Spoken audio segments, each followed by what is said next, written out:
প্রিয় চাকরি প্রত্যাশী ভাই বোনেরা, আপনারা যারা প্রতিনিয়ত চাকরির সন্ধান করেন, আপনারা চাইলে আমাদের চ্যানেলটি সাবস্ক্রাইব করে রাখতে পারেন। এখানে প্রতিনিয়ত সরকারি বেসরকারি চাকরির সঠিক তথ্যগুলো প্রদান করা হয়।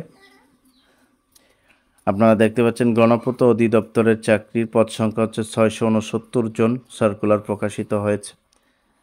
এক হচ্ছে স্টেনোটাইপিস্ট কাম কম্পিউটার অপারেটর 29 জন, এটা দ্বিতীয় শ্রেণী বা সমমানের সিজিপিতে স্নাতক ডিগ্রি যাদের রয়েছে, আপনারা গ্র্যাজুয়েশন যারা কমপ্লিট করেছেন এখানে আবেদন করতে পারবেন। 2 হচ্ছে নকশাকার 41 জন, সংশ্লিষ্ট ক্ষেত্রে ড্রাফটিং সনদপত্র সহ এসএসসি পরীক্ষায় উত্তীর্ণ অভিজ্ঞতাদের অগ্রাধিকার দেওয়া হবে। এখানে এসএসসি পাস করেছেন যারা আবেদন করতে পারবেন। 3 হচ্ছে কার্য সহকারী 144 জন, এটা এইচএসসি ইন্টার এবং আলিম পাস দিয়ে এখানে ভোকেশনাল পরীক্ষায় যারা পাস করেছেন আপনারা চাইলেও আবেদন করতে পারবেন। 5 বছরের অভিজ্ঞতা প্রয়োজন হবে।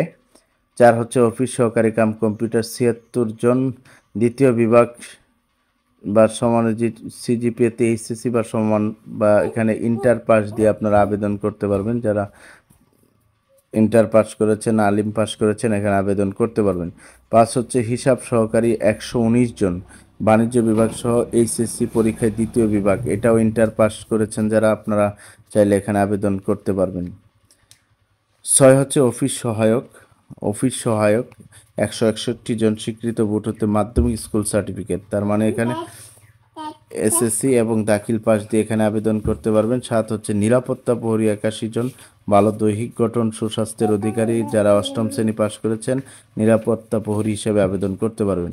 8 হচ্ছে মালি 18 জন, বাগানের কাজে 3 বছরের অভিজ্ঞতা, স্বীকৃত বোর্ড হতে 8ম শ্রেণী পাস হতে হবে, আপনারা চাইলে এখানে আবেদন করতে পারবেন। আপনার সার্কুলারটি দেখে অতি তাড়াতাড়ি আবেদন করে ফেলুন। বিশাল বড় একটি নিয়োগ, 669 জন জনবল নিয়োগ দেওয়া হবে।